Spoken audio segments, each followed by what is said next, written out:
У Росії ще залишається запасний шлях відходу навіть у розпал так званих референдумів. На це максимально непрозоро натякнули у Білому домі. Чи залишилися рештки мізків кремлівських старців і російські вулиці традиційно кволо і навіть самі примусово мобілізовані помирати без надії сподіваються. Але поки хтось не має сили боротися за свої права у власній країні, українці невтомно продовжують очищати наші території від окупантів. У суботу позбавили російських загарбників одразу 4 літаків. Про це, а ще про заплановану втечу з Херсонщини, який не дав зелене світло особисто Путін. Дивіться хроніку подій 213-го дня Великої війни з Росією у матеріалі Олексія Пасака. Хотіли гірше – буде гірше. У Білому домі пообіцяли сувору і швидку реакцію, якщо Кремль таки наважиться визнати на державному рівні результати нікчемних псевдореферендумів. І США, і інші союзники України обіцяють розширити вже і так пекельні санкції до кардинально нового рівня. Ми, а також наші союзники та партнери готові застосувати до Росії додаткові швидкі та серйозні економічні санкції у відповідь на ці дії, якщо вони продовжать анексію.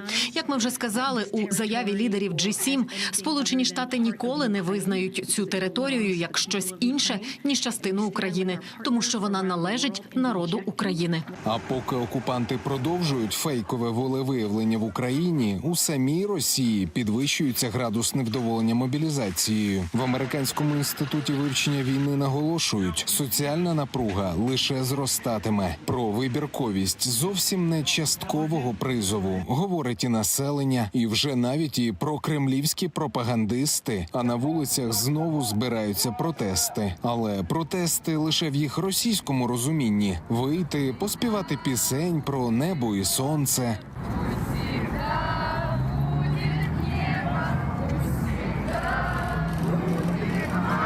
А потім рушити до автозаку.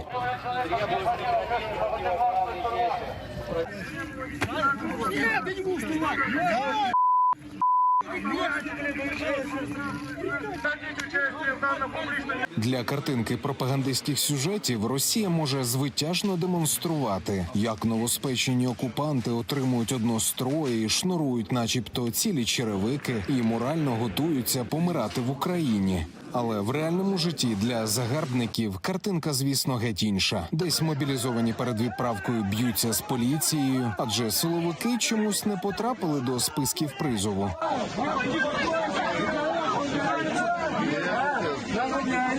А десь не можуть з'ясувати, чи потрібні на фронті штані, чи можна їхати і без них. Моя-то, ты застегните ему портки, а? Боец невидимого фронта. Давай, мы одевайся, не позорь российскую армию. Насправді ж, російську армію важко зганьбити більше, ніж це вже зробили її високі керівники. Легко видавати під телекамеру нові автомати, коли на камери телефонів щойно мобілізовані можуть розповісти значно цікавіші історії. Пацанам-танкистам такую шляпу выдали. А сказали, у вас танки. Да, на вам калаши, у вас танки. Вы страдаете, Ну, вон автоматы получаем. Это просто. Я вообще просто. Смотри.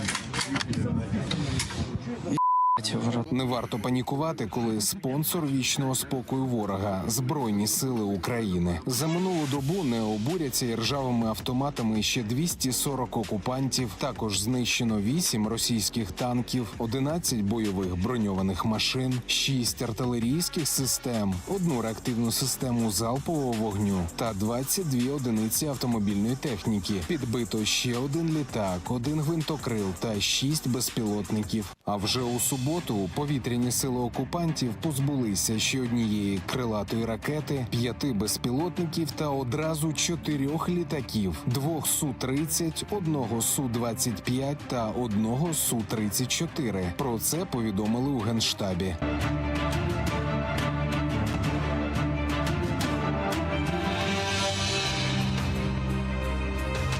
Окупанти хотіли тікати з Херсону, але їм заборонив Путін. Видання з посиланням на американських високопосадовців повідомляє, російські військові планували організовано відійти із зайнятого міста, врятувавши і техніку, і власні життя. Однак кремлівський карлик не міг дозволити собі другу гучну поразку. Після втрат у Харківській області у російській армії зростає напруга. Керівництво не може визначитися, що робити – виконувати заздалегідь провальні накази Путіна чи опиратися. Високопілля, що на півночі Херсонщини, ЗСУ визволили ще на початку вересня. До тимчасово окупованих територій звідси лічені кілометри. І на кожному кроці у селищі згадки про життя з ворогом. Місцеві розповідають, під час втечі загарбники вкрали усе, що могли взяти. Все відбирали, машини відбирали, вплоть до того, що пішли на велосипедах.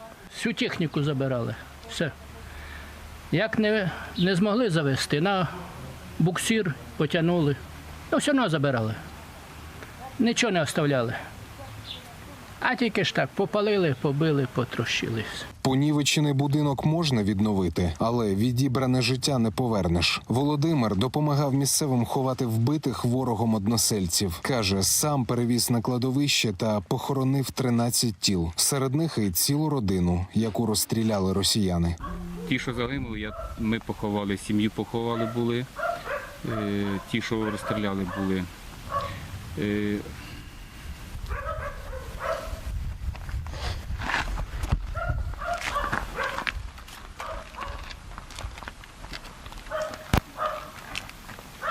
Олексій Пасак, 5 канал.